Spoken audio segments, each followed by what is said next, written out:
Hi there, it's Sasia. One of the main challenges of IELTS academic writing task 1 is vocabulary. In this task, you need to describe a chart, table, map, or diagram, and most likely it's not something you do regularly. In this video, I'm going to give you some essential words and show you how to write high-scoring task 1 sentences. No need to write anything down, there is a PDF for you to download. And you can find a quiz to practice on my Telegram channel called Fast Track IELTS. Search for hashtag FT5 and you get straight to the task. Let's get started! Okay, first of all, let's have a look at this pie chart. Cruise passengers by country, percent. And we have the UK, Germany, France, Italy, and Spain. So, band 5 sentences would be very simple and sound something like 50% of passengers are from the UK. The passengers from Germany are 34% of the total number, and so on. Boring. First of all, we need to replace the verb to be.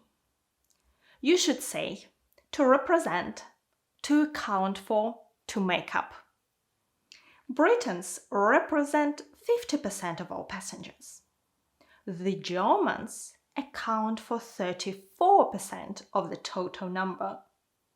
Tourists from France, Italy, and Spain make up the remaining 16% of the people on board. That's much better, but we still repeated percents in each sentence. 50%, 34%. So here is what you can do instead. For example, you want to say 20%.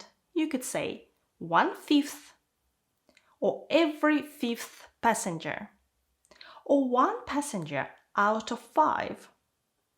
And then sentences would sound: Britons represent half of all passengers.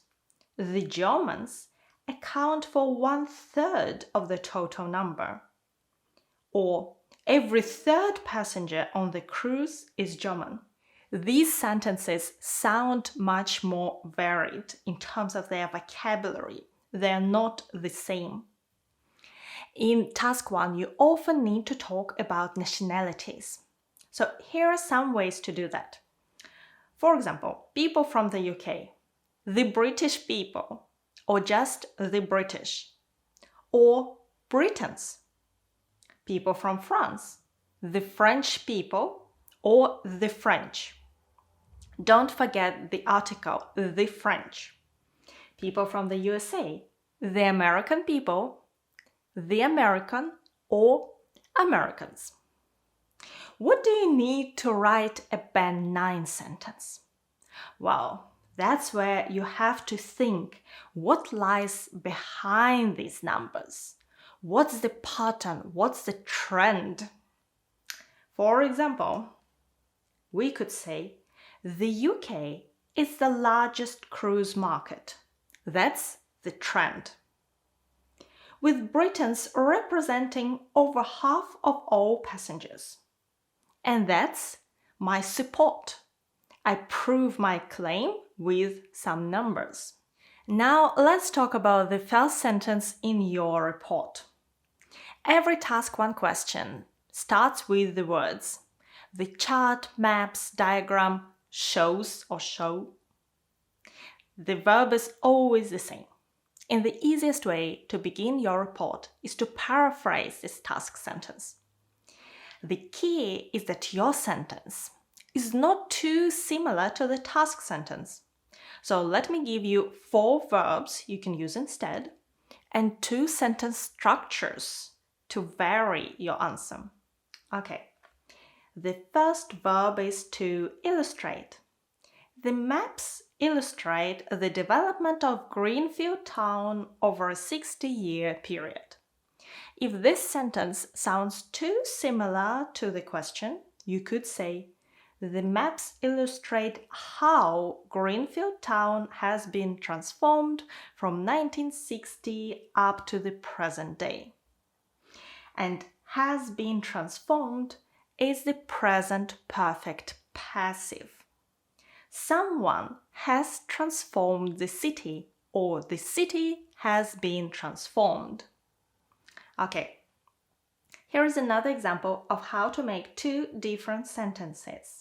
This diagram illustrates the process of paper making, or this diagram illustrates how paper is made. You see, sentence structures are different. The next verb is to examine. The chart examines the levels of obesity among 5 age groups in the USA. Or, the chart examines how many people are overweight or obese in the USA and breaks down the results by age. That's how you can refer to age groups, to break down the results by age. The next expression is to give information about. The table gives information about the countries that have the largest oil reserves and the largest oil production. Sometimes you may have a table and a chart in the same task. Then you could refer to them collectively as the data. The data provides information on oil reserves and production in 5 countries. And please note, we say to give information about, but to provide information on. Let's talk about percentages again. Here is a pie chart. Student spending, or what students spend their money on. Of course, we could say students spend 60% of their money on rent and 30% on food, but that's boring and too simple. Here are some more interesting ways to talk about percentages. You could say twice as much or 3 times as much. For instance, students spend twice as much paying rent as buying food. Or 3 times as much money is spent on food as on books. And that's the passive voice. Money is spent. And because the noun money is uncountable, it is spent. You could also say that something is that many times higher.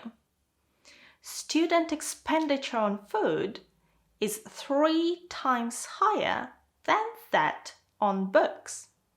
Or the figure for renting accommodation is 6 times higher than the figure for buying books. Next, we often need to describe numbers that go up or down.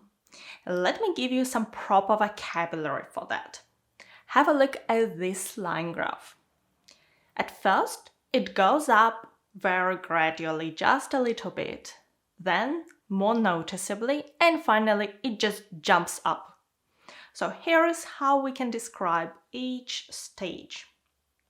When you have small changes, you can use the verbs to grow, to rise, to increase, to climb. With adverbs, slowly, slightly, gradually, moderately, or modestly. Student numbers in UK universities grew slightly from 280,000 in 2016 to just over 285,000 in 2017. When changes become more noticeable, you can still use the same verbs, but the adverbs are fast, quickly, rapidly, considerably, significantly.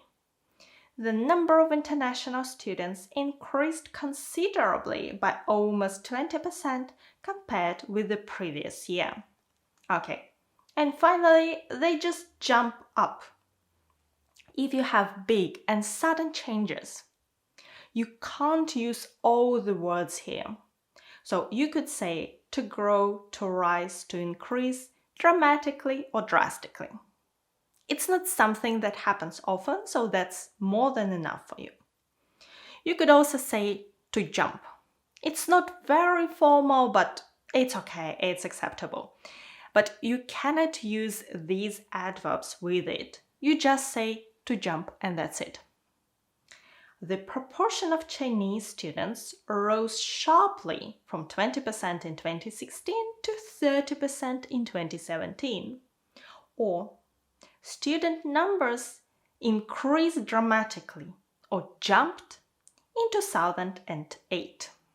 I think in IELTS Academic Writing Task 1, you really have an opportunity to improve your score by learning specific vocabulary for the task.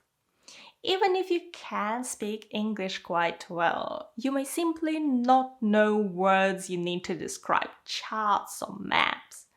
An even more serious issue is making complex Task 1 sentences that won't all sound the same. Again, learning phrases and sentence structures is a great way to improve your writing. I've created a vocabulary for Task 1 with essential words, phrases, and Task 1 example sentences that will help you boost your score. It's a paid guide, but you can download a preview for free. And this preview contains sentences from today's video and more. All the links are in the video description box below, and you can download the preview right on the screen. Thank you for watching me today. Good luck with your preparation and your exam.